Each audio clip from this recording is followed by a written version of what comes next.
All right, we are live. Okay, awesome. Sorry about that, everybody, for being a little bit late here. We had some technical issues. I'm pretty new to StreamYard, so I'm just trying to make sure that we are good to go. Let me just double check here.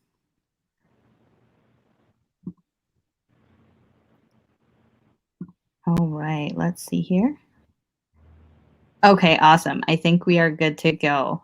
I'm so sorry about that. I am also sorry to my fellow members here for All my good. terrible StreamYard skills. Okay. All right. So starting from the top, um, today we have myself, Sonia Vasquez. I'm the president of Lakeshore's United Visionaries. We also have Amanda Worley, who is our secretary, and Natasha Khan, who is our governance chair and superwoman. And well, they're all superwomen, honestly. But also Julia, and they're all members of the board. Ethan may also be having some technical issues, so he may pop in at another point, but we're unsure at this moment.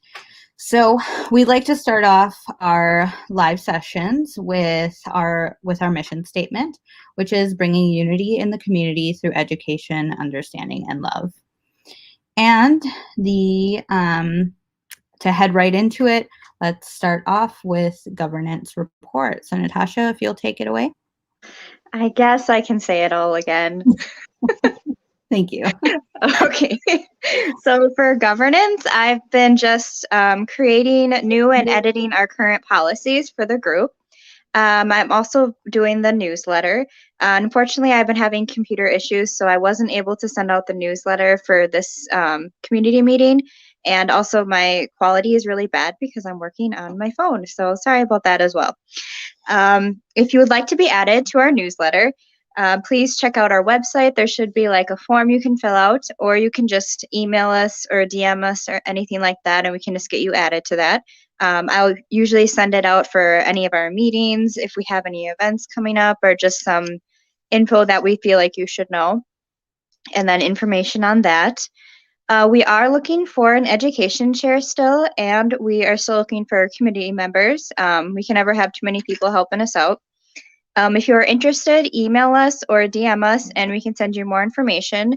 We do have different applications for board versus committee members, but I can send you all that info and answer any questions that you may have. We do have some new members. There are 3 of them. We have Suzanne Zipper. She is on our research committee, which is like a sub from our education committee. We have Aaron DeBurr. He's just on general committees, just helping out where he can. And then a 3rd member who we do have to vote on still, but there will be no issues with that. His name is Carter Miller, and he's just going to be on a committee as well. So yeah, if anyone's interested in joining our group or just learning more, just feel free to contact us. I think that's all I have. All right, thank you, Natasha. So next is our PR and marketing report. So unfortunately, Kevin couldn't be with us today. He is the head of that committee. So I'm just going to take it over for the day. And the first thing that we have is the website update. So we have added things sort of periodically to our website, but one thing that we have been talking about and discussing is adding a media/press release section in our website so that when we get asked to comment on something or we choose to comment on something specifically that happened, that is a place that we will upload or update on our press releases. We usually always post them to our social media anyway, but we just wanted to also have a space on our website to be able to provide that for the press, to have a resource to go to. And then we also want to update that with previous ones as well, so people can take a look back and kind of see what we've already sort of said in regards to certain things. And then the next on our list here is the Live with Love recap, which is Fact versus Fiction was our last Live with Love. And the full title of that is Fact versus Fiction. How do you know what information And I'm going to have our lovely Julia go over that because she was the one who was a main component in creating that. So take it away, Julia. Thanks, Sonia. I was really happy to be able to host the Fact versus Fiction virtual program. I think it was back in March, if I'm not mistaken. Um, as everybody's kind of aware, especially over the last year, it's been really difficult to discern fact from the noise or the hype that you oftentimes see on social media, on news outlets, and on various sources on the internet. So the real purpose of this program was to teach people skills on how to critically evaluate the media that they were consuming, whether it's Facebook or Twitter or your favorite news outlet, to see what it means to be an unbiased source, what it means to be a biased source, and how you can tell the difference, and some red flags to look out for. We all have heard kind of the old adage of anyone can say they're a doctor on the internet. And you really want to make sure if you're looking up information, news, or especially something that pertains to your health or medical information, that you know it's accurate, safe, and factual. So that was the main purpose of the virtual program. I also did another version of it, same program. We tweaked the title slightly. I did it at the library as well. And when we did the library, it's fact versus fake.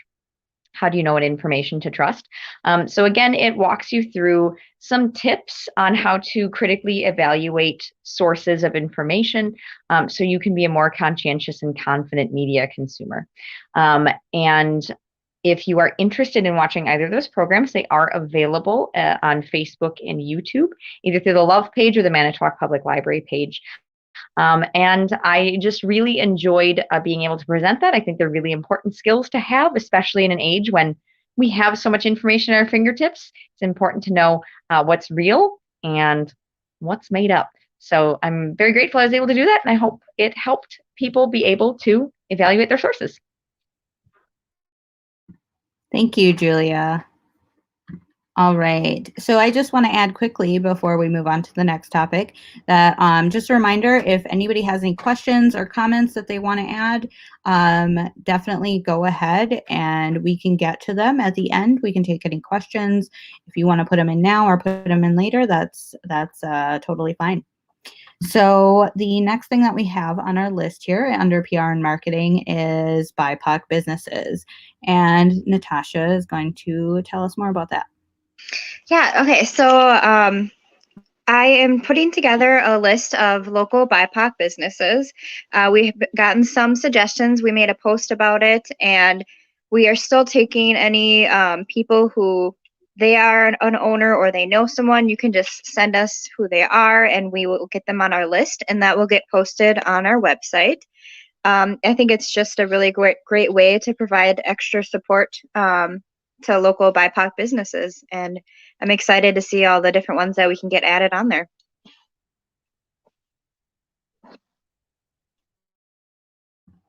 All right, thank you, Natasha. And let's see here. The next thing we have is just letting you all know that we do have other social media accounts. We have Facebook, obviously, if you're watching us from there, or YouTube. And we also have Twitter and Instagram. Our Twitter is at L.U.V Manitowoc. And all of our other social media is Lakeshores United Visionaries. You can find us through that. So give us a follow on there. Sometimes we do different sorts of things or talk about different things on different types of media. So just a reminder to give it a look. And then the next thing we have is our merch.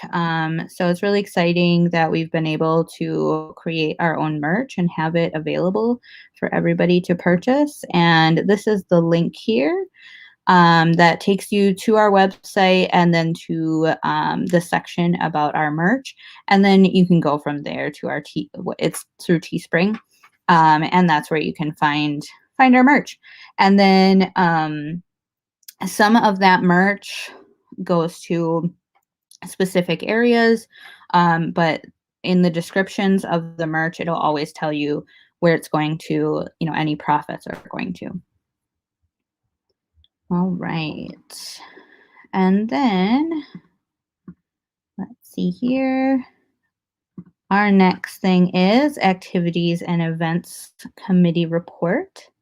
So we're just going to kind of recap here that our last few things that we've done for activities and events.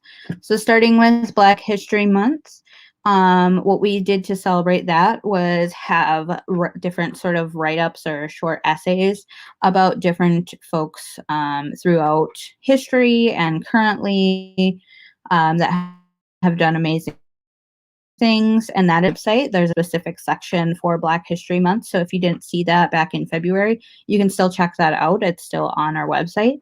We also had a billboard up, which was pretty awesome to be able to see when we went by. It was over by David's House of Travel in that crazy intersection area of Manitowoc.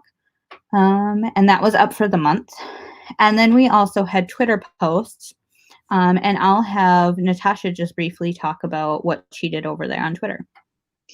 Yeah, so for Twitter, I really wanted to highlight many victims of police brutality. So for each day, I posted a different victim and just something about them. And some of the posts had information on ways to help and just things like that. I thought it was just good for people to know. But also, I did want to mention that it was very hard researching that and posting those through the entire month, but that's just a fraction of what someone who is actually Black deals with. So yeah, if you want to, look at some of those posts, just kind of think about that in the back of your head.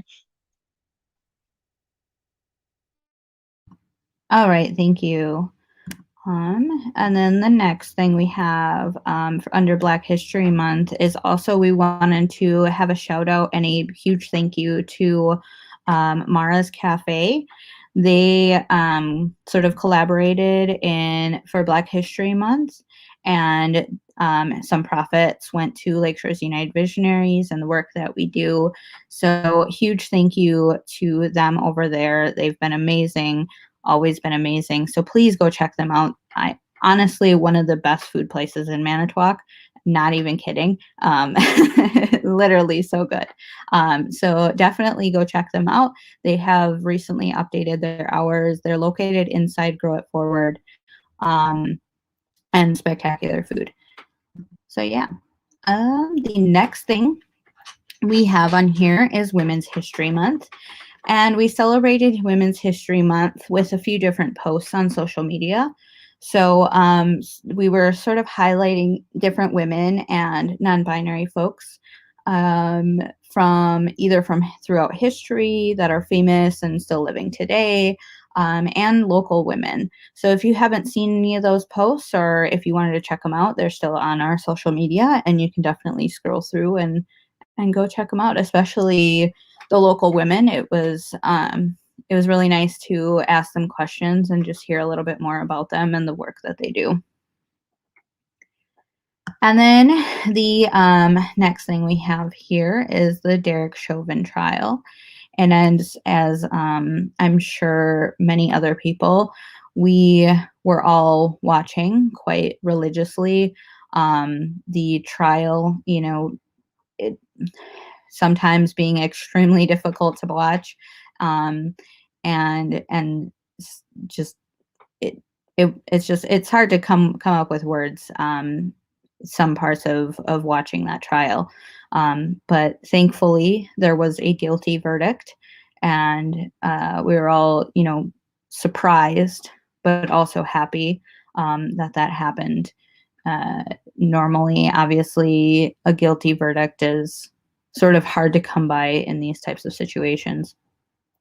So we just wanted to kind of recap that and talk a little bit about our feelings, and know that a lot of people were out there watching and were having a difficult time watching.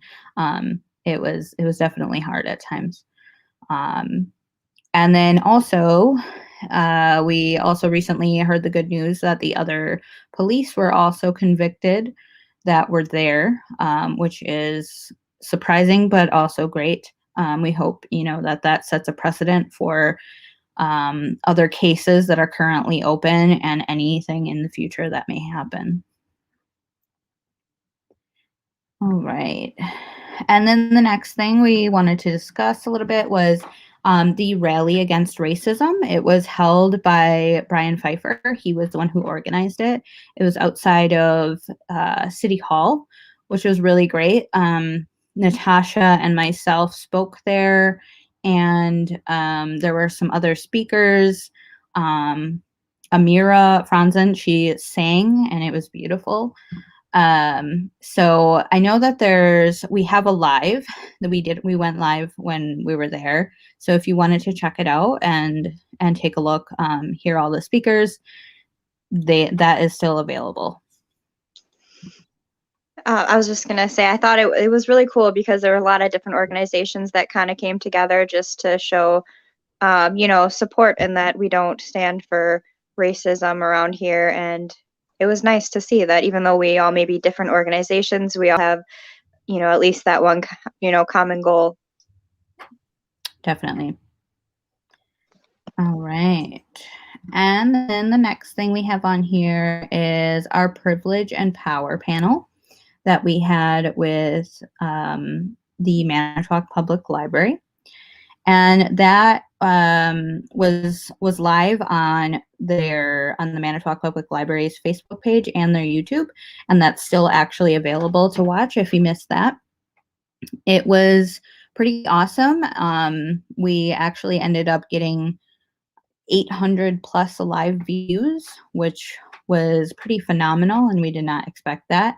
And we totally enjoyed doing it, loved being able to collaborate with the library on something like that. And we also talked about doing future panels with the Manitowoc Public Library, which would be amazing. We've talked a little bit about some possible subjects that we might want to talk about again.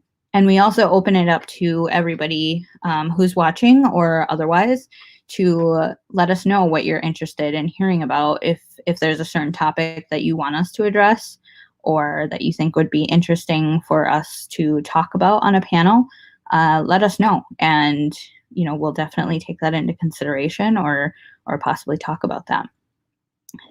So, yeah. And just to add that we also, for that panel, we took pre-submitted questions and live community questions. So we would also, potentially do that for the future ones as well. Julia, was there anything you wanted to add? I just wanted to thank all the panel members. I know everyone did a lot of hard work to make that a successful event, and just to bring those perspectives to a community conversation, I think is really important to hear different perspectives and hear different voices in the community. So thank you for everybody who's on the panel. It was wonderful, and like you said, over 800 live views was phenomenal. So hopefully we can continue collaborating on discussion panels like this in the future. For sure. Awesome. Thank you. All right. So the next thing we have is our library staff training. So Patrick and myself worked on a training that we held at the Manitowoc Public Library for the staff and the management team. And the training was on white privilege, intersectionality, and systems of oppression.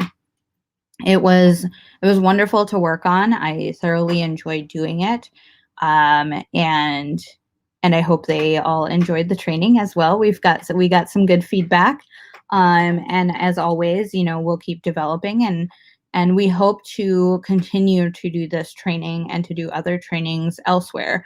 So if you have a workplace or another business, or organization that you'd like to have us come do the training, definitely reach out to us and we'd be more than happy to discuss that with you and work on something. I know we're sort of in the works of possibly doing it at another business. So that's pretty exciting as well.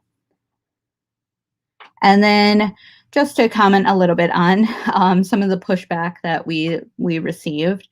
As many of you know, there was a library board meeting that there was quite a bit of public comment on our staff training and our panel as well, mainly focused on the staff training and some other trainings that the library had. If you want to take a look, there you can always check out the library board meetings. They are on the Manitowoc Legislar. You can find them on the Manitowoc website. And so take a look at those and kind of see what some individuals from the community were saying in regard to love, in regard to the library, in regard to white privilege specifically, usually, and critical race theory. And we just are super thankful that the library gave us that opportunity to have that training and also have that panel. We think these subjects are completely, important to businesses and organizations, and that's why we hope to continue to do them and continue to try to educate people on why this type of work and these type of issues are important. All right. And if you also want to support the library in the future, we highly recommend supporting the library. Take a visit, attend the different events and activities they have going on. Right now, they have an exhibit open, which is Among Friends, and it is wonderful. I went to see it today. Highly, highly recommend going to see that. But also, if you want to support the library by talking at public comment at all, the next meeting is May 24th at 5 p.m. All right. Yeah, I was just going to echo what you were saying already, Sonia. I was just going to say, yes, we support the library and we encourage others to do the same. They're an important resource in our community. I know I will be going to the next board meeting, so if anyone wants to go and show support, just let us know. Yeah. Definitely. Thank you. All right. And then the next thing we have here on the agenda is Hands Around the Courthouse. And I'm going to let Natasha and Julia take that away since they were representatives of L.U.V. that were attending that. Yeah, Julia and I went, and it was my first time. I think it was your first time too, Julia, right? Yep. Yes. Yep. Yeah, and it was just a really cool event that was raising awareness and support for child victims of abuse. And it was pretty cool to see all the people coming together. And I mean, because of COVID, we didn't actually hold hands. We had like ribbons connecting each other, but we made it pretty far. Wouldn't you say? I can't remember how far we made it around the courthouse. We made it, I want to say at least 3/4 of the way around the courthouse. It was pretty cool. Yeah, it was pretty cool. Yeah. Different organizations from around town with representatives all standing in unity together. So really fit with our mission of unity in the community and supporting a great cause. So I was glad to be a part of it. Yep. I think we'll go next year too, since it's an annual thing. So feel free to join us then. All right. Thank you both for attending that as representatives of L.U.V. We definitely appreciate that. And thank you to the host of that as well for such a meaningful event. The next thing we have is sort of looking ahead at our activities and events. So the next activity that we have is the Memorial Day Parade. So that is May 31st at 9 a.m. We will be participating in the Memorial Day Parade. Our focus is going to be on LGBTQ and BIPOC folks who have served and passed in or outside of combat. So we are, keeping it within that theme of recognizing those individuals who have served and who have passed. But we definitely, wanted to take a little bit more of a focus on LGBTQ folks and BIPOC folks, especially because, there are certain issues surrounding that even today with, such as the trans military ban. We wanted to recognize that, if somebody wants to serve, they should have that ability to serve, and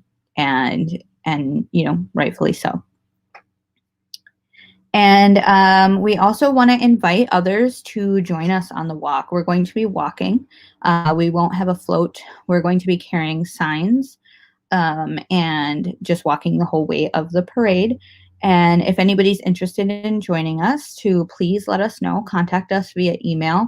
There is limited space available. We can only have a certain number, I believe, walking with us, and we will have to possibly update the city on that number. So we just want to make sure that we're able to add more people, but we would love to have people come and carry a sign of, we plan on having different individuals and, possibly where in the military they served, their date of birth and date of death, and just recognizing those folks. So yeah, just send us an email at lakeshoresunitedvisionaries@gmail.com and let us know that you're interested in that. And we will also have a sign making day for those signs that we'll be carrying. That is to be determined, but we will let you know when we organize that day. And our next event that we plan on having is Juneteenth. So Juneteenth is on June 19th. We had one last year. And this year, just due to COVID safety, we're hoping to have it sort of be picnic style. So everybody sort of brings their own food and we kind of gather and just hang out. We possibly want to get a hold of some food trucks and possibly have food trucks available. We are also looking for anybody who would like to speak.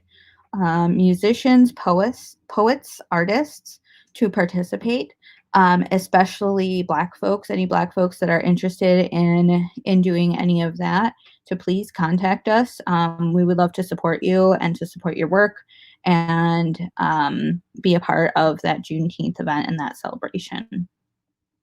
There will also be a temporary art installation that we are planning, and that will focus on some of the lives lost due to police brutality. And it will also be like a community participatory art installation, and we'll eventually give you some more information on that as well. And then the next thing we have is our Unity Walk. And our Unity Walk date is still to be determined, but it will be our second annual Unity Walk, just like the one that we had last year, in collaboration with PFLAG. So PFLAG and L.U.V kind of work together to organize that, but we're happy to take any other organizations that want to work with us on it, or if you just want to walk with us and be represented and show some unity in the community. That's what it's all about. And we'd be happy to have as many people as we can walk with us. And we'll send out more information as time comes about that. And then we will move on to the Arts and Humanities Committee. So MLK Day mural, that was on MLK Day. We had painted a mural at the Manitowoc Public Library on the glass, and it was between me, Natasha, and Amanda. We were all working on it, and it was quite interesting to work backwards because we were working from inside the windows, and it had to look straight on from the outside. So some of those letters were interesting to do, but that was thankfully to Amanda. She did amazing. She grimaces a little bit, but she really did great. And yeah, so that was super fun, and it was wonderful to have such a big spot right downtown. And we'd love to do another one in the future. So hopefully, eventually, we'll be able to create more temporary murals. And I believe if you missed that, I think it's on Instagram. Did you post it? Yeah. So it's on Instagram. You can check it out if you missed it. It was really cool. For sure. All right. The next thing that we have is the table settings. So I'm sure many people from Manitowoc have sort of heard about table settings at the RAR West. I believe it's an annual sort of exhibit that happens where people create different table settings, and they're sort of around themes. Like sometimes people will pick a piece of artwork and base the table off of that, or they'll choose their own thing to base the table off of. And we were asked as L.U.V if we would be interested in participating in that, and we gladly accepted.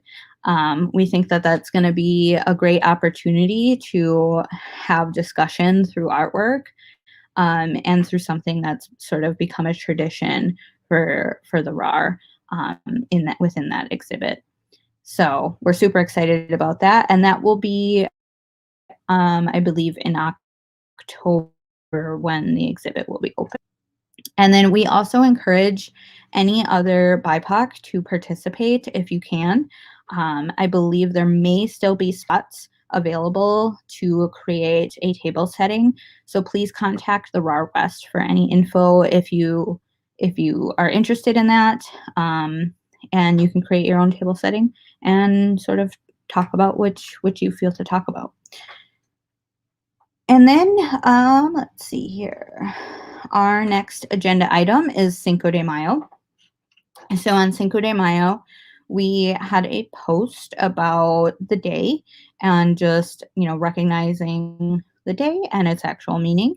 And just to slightly go over the actual meaning of Cinco de Mayo is there was a battle that was in Puebla of Mexico in 1862. And it was between the French and a small militia of indigenous Mexicans, and so indigenous folks, and then and other Mexicans, or they call them mestizos, which are like mixed people. And it was a small militia, and they beat the French military and got to keep their area and to keep their land. So it's a celebration of that battle because it was so significant for them. And that's often celebrated in Mexico, primarily in Puebla, not so much in other areas of Mexico, but they celebrate it with battle reenactments, food, music, parades, things like that. And in the United States, obviously, we kind of see it a little bit differently, but a lot of Mexican folks will still celebrate, and it's kind of become more of a celebration of just Mexican traditions, Mexican culture. And so it is pretty exciting when, there's different Cinco de Mayo festivals held by different Mexican groups around the area. All right. And to follow that up with, our wonderful president did create a coloring book about this, and you can still, I think it's still available, Sonia. Mm-hmm. Yep, you can contact her if you want to look at it and purchase it, and it's pretty cool, so you should all check it out. Thank you, Natasha. You know I had to do that. Yeah. Sorry. I created a coloring book. It is still available. It kind of goes over the explanation of Cinco de Mayo. But yeah, it's sort of fun. So if you want to check it out, just shoot me a message. All right. And then I'm going to move on to education and civic engagement report. So the first thing that we have on here is we're going to talk about neo-Nazi symbolism. And I'm going to invite Natasha to talk about this a bit, just because I need to go get a drink because my throat is sore. So I'll let you take it away for a little bit, Natasha. Yeah. I mean, you've been talking the whole time, so. I know. Okay, so one of our board members noticed that there were some neo-Nazi symbols around town, and this is obviously very troubling. And so he did a lot of research, and he found some good websites and collaborated with us, and we all put all this information together. And if you remember, we did make a post about it. If not, you can go check it out and learn more about these symbols and what they mean. One thing to note is that sometimes these symbols do have different meaning. It's just you have to think about context and take it from there, because not everything means the same thing everywhere or in, different situations. We did contact the Manitowoc Police Department and sent all that info to them so that they are aware of the situation. Yeah, I'm not sure. Did I miss anything? Amanda, Julia? No.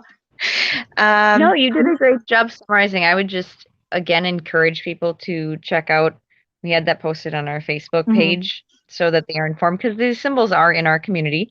And again, they don't, depending on context, they can be Mhm. different things, but just to be aware, because when I saw the list of these symbols, the compilation of all the symbols, if I had seen them before doing the research, I never would have realized the meaning, the significant Mhm. meaning they have. So just to be aware of what's in our community and the symbols Yeah. that have And I think unfortunately found their way here.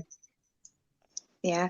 And thanks for that, Julie. And I think something else to remember is that, we don't want these kind of symbols in our community. That's why we're trying to educate each other about it.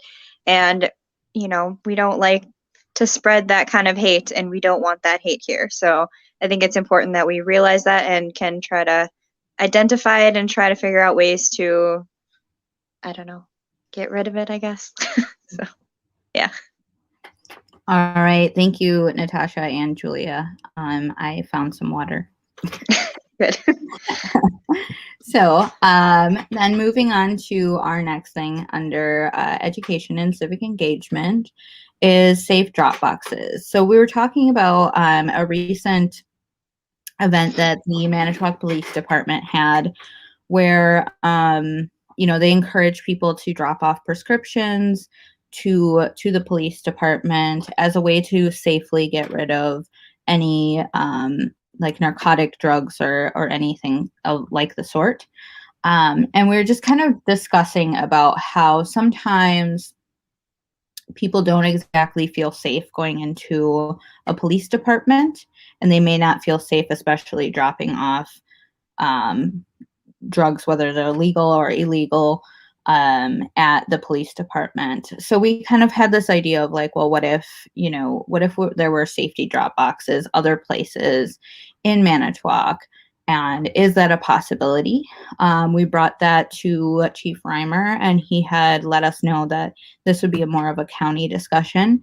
So eventually, we'd like to also reach out to county and see if that's a possibility, or possibly work with some of the recovery agencies within our community, such as Lighthouse Recovery, to maybe work on something like that, just as another way for people to dispose of those drugs or paraphernalia without being fearful that they're going to get in trouble.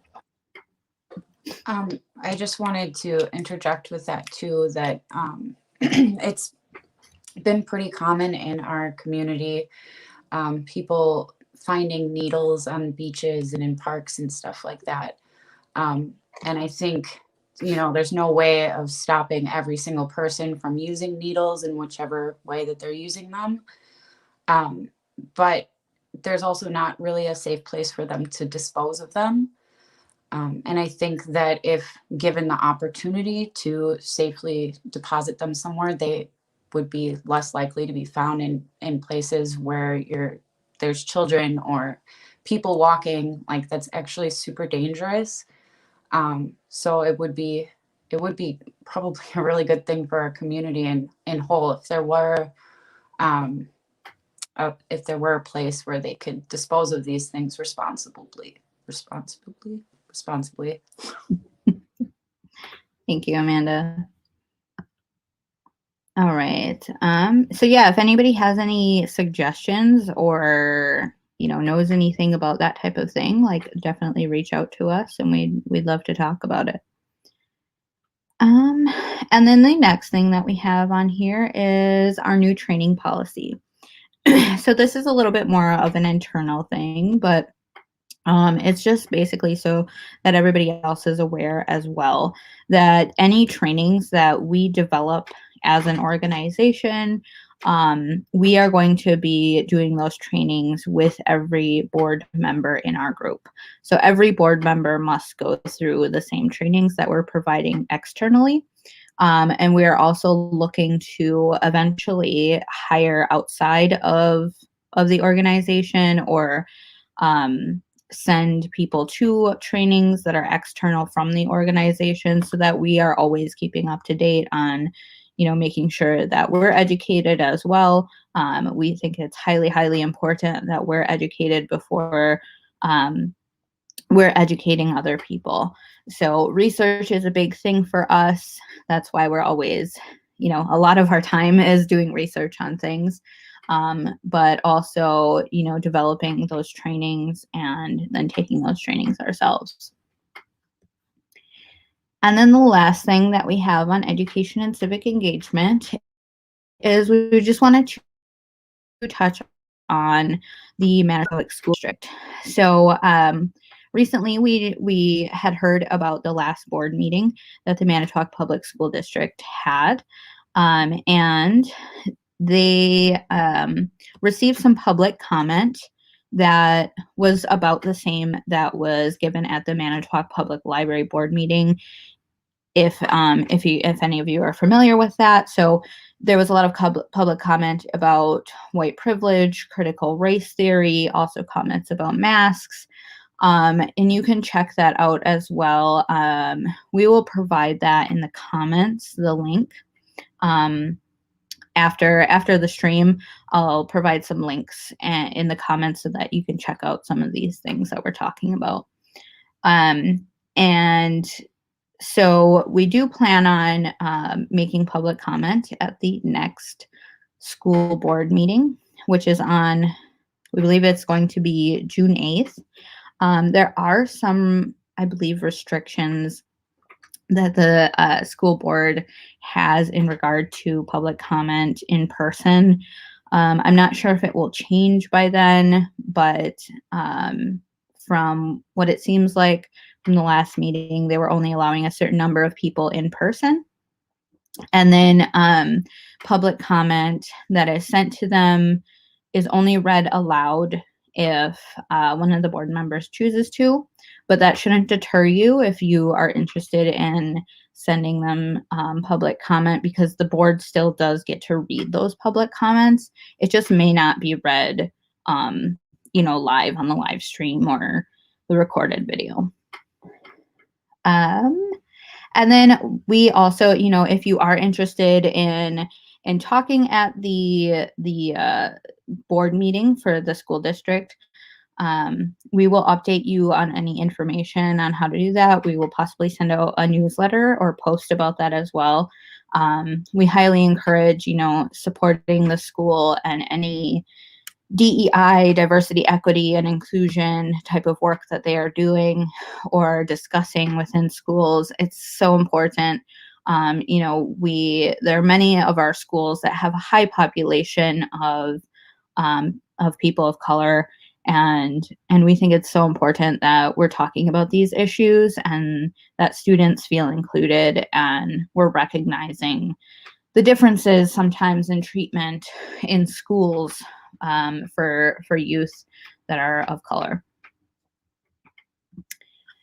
All right. And then the last thing we sort of have here is that if you're interested at all in donations or donating to us, you can send cash or check to First Presbyterian Church, which is, here's the address popped up for you. And then we also will take donations through PayPal.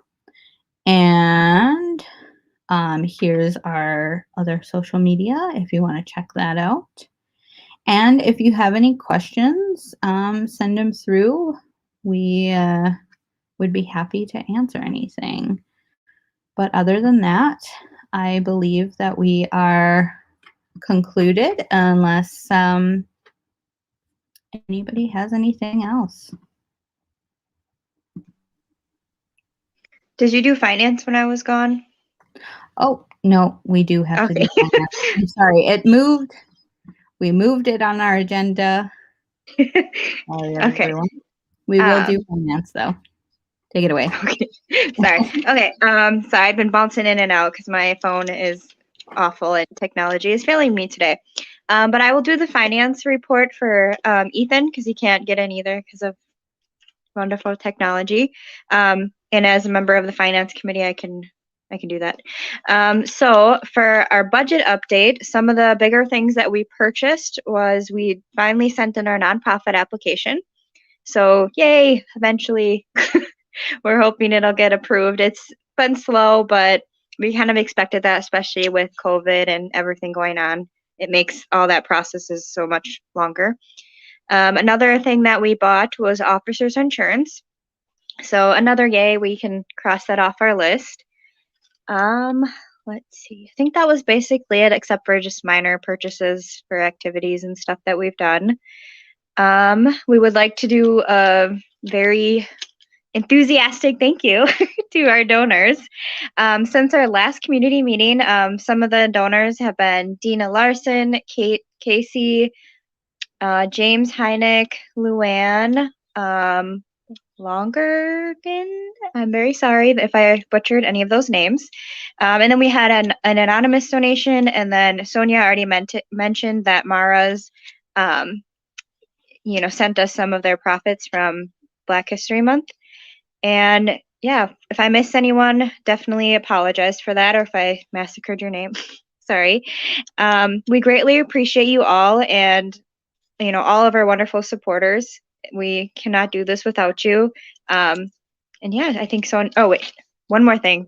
Our wish list. That is on our site, but just in case anyone missed it, we still have a organization laptop that we need. Our secretary is struggling. she really needs it for all the things that she does. We do still would like to have office space in the future. It would be really great to have a place where we can meet all together and have people come visit us, and if they have questions or want to be involved. A portable PA system would be amazing for our events.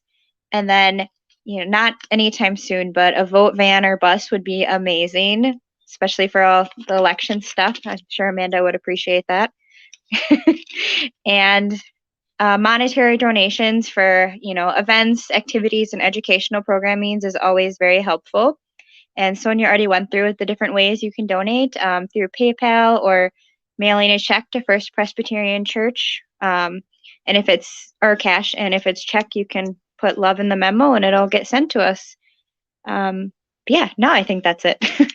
But thank you so much for supporters, and also sorry for the technical difficulties.